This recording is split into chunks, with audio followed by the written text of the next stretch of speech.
Assalamualaikum warahmatullahi wabarakatuh. Kembali lagi bersama saya di sini Wildan Amro, dan di video kali ini saya akan membahas evolusi komputer dari generasi pertama sampai saat ini. Oke, sebelum kita ke pembahasan ada baiknya kita perkenalkan dulu. Oke, perkenalkan, nama saya Wildan Amro Primariki, NIM 21114030 dari kelas Informatika 03 angkatan 21 dari Universitas Amkom Yogyakarta. Oke, tanpa basa-basi lagi, kita langsung saja ke pembahasannya. Sebelum kita membahas komputer lebih lanjut, ada baiknya kita mengenal dulu siapa penemu dari komputer. Penemu dari komputer adalah Charles Babbage.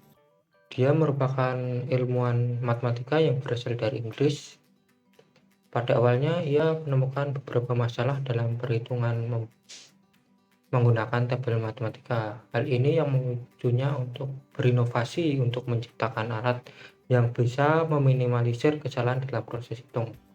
Dan pada akhirnya ia berhasil menciptakan mesin berhitung yang dinamai difference engine. Difference engine ini merupakan cikal bakal dari komputer saat ini. Oke, selanjutnya langsung saja ke pembahasannya, yaitu kita masuk ke komputer generasi pertama yang dimulai dari 1946 sampai 1959.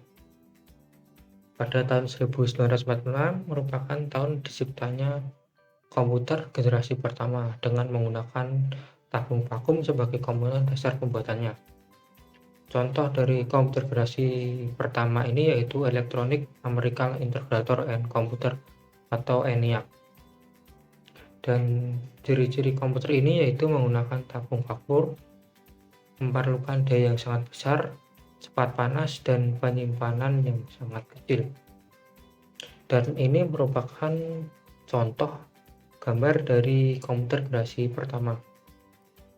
Oke, selanjutnya kita masuk ke generasi kedua, yaitu dimulai dari tahun 1959 sampai 1965. Komputer generasi kedua ini dirancang menggunakan teknologi transistor.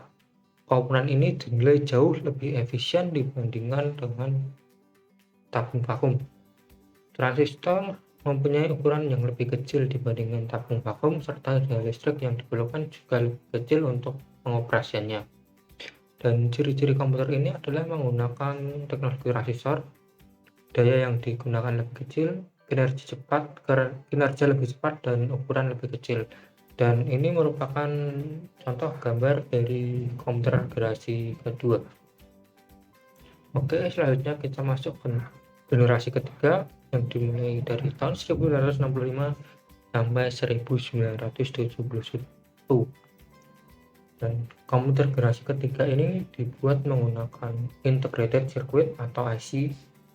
Teknologi ini mengusir fungsi transistor sebagai komponen dasar pembuatan komputer, tetapi transistor ini masih tetap digunakan dengan ukuran yang lebih diperkecil.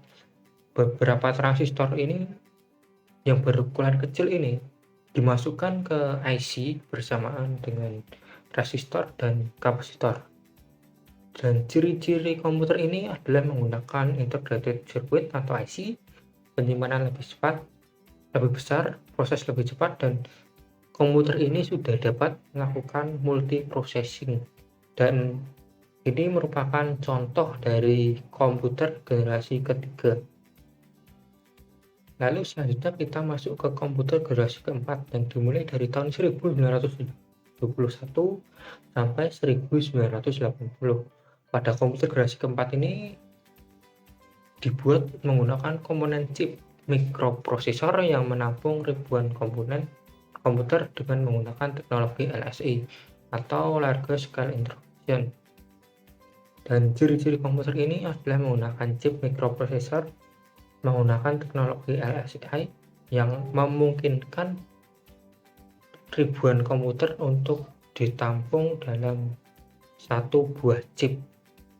Dan komputer ini sudah mulai dipasarkan pada sektor perorangan, dan komputer ini sudah banyak menggunakan mouse dan sistem operasi Windows.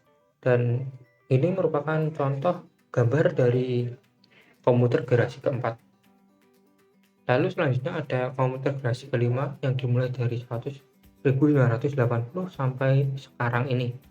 Dalam komputer generasi kelima ini telah menggunakan teknologi Ultra Large Scale Integration atau ULSI yang merupakan pengembangan lebih lanjut dari LSI atau Large Scale Integration yang ada di komputer generasi keempat. Dan komputer ini sudah menggunakan Artificial Intelligence atau AI atau juga disebut kecerdasan buatan, supaya komputer dapat memecahkan masalahnya sendiri. Dan ciri-ciri komputer ini adalah menggunakan teknologi ULSI, menggunakan AI, proses lebih cepat, memiliki memori yang lebih besar, dan dalam komputer generasi kelima ini sudah muncul sebuah komputer portable yang disebut laptop. Dan ini merupakan contoh dari komputer portable atau laptop yang ada di komputer generasi kelima. Oke, itu saja materi yang bisa saya sampaikan. Jika ada salah katanya, mohon maaf.